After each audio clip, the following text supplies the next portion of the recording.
اور دوستو، جمعیت علماء ہند کے سلسلے میں آپ اس چیز کو سمجھتے ہوں گے،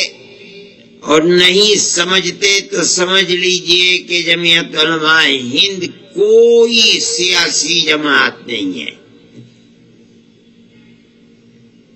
جب تھی تب تھی ملک کی آزادی سے پہلے،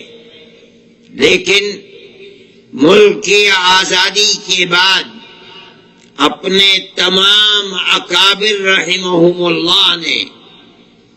حضرت مدنی نے، مولانا ابوالکلام آزاد نے، مولانا حفظ الرحمان صاحب نے یہ طے کر لیا، حضرت مفتی کفایت اللہ صاحب نے، کہ اب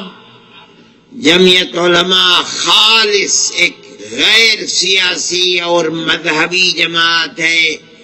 آج سے ہمارا ملک کی پارلیمنٹری اور اسمبلی کی سیاست سے ایک کوڑی کے برابر بھی کچھ لینا دینا نہیں ہے۔ ہم سمجھتے ہیں کہ سیاست میں بڑے نشیب و فراز آتے رہتے ہیں، اتار چڑھاؤ ہوتا رہتا ہے۔ ہم اپنی آنکھوں سے دیکھتے ہیں کہ وہ سیاسی پارٹیاں جو حکومت کرتی چلی آتی ہیں اور ملک پر ان کی گرفت ہوتی ہے، حالات کروٹ لیتے ہیں۔ جو کل اقتدار میں تھی آج اقتدار کی کرسی سے محروم ہو جاتی ہیں،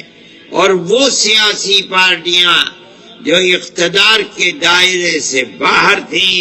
حالات نے کروٹ لی اور وہ اقتدار پر آ کر بیٹھ جاتی ہیں۔ یہ نشیب و فراز ہم اپنی آنکھوں سے دیکھتے ہیں، لیکن میں یہ سمجھتا ہوں کہ جمعیت علماء کے اکابر نے ملک کی آزادی کے بعد جو فیصلہ کیا تھا، اسی فیصلے کی وجہ سے جمعیت علماء ہر وقت ہر زمانے میں زندہ و جاوید ہے، اور الحمدللہ ان کے نقش قدم پر چل کر روز بروز بڑھ رہی ہے، پیچھے نہیں ہٹ رہی ہے۔ حالات کیسے بھی ملک کے اندر آئیں، کیسے بھی نشیب و فراز آئیں، لیکن جمعیت علماء اپنی جگہ پر ہے اور اکابر کے طریقے کو اپنائے ہوئی ہے۔ جمعیت علماء ہند نے کسی وقت بھی ملک اور ملک میں بسنے والوں کے مفاد سے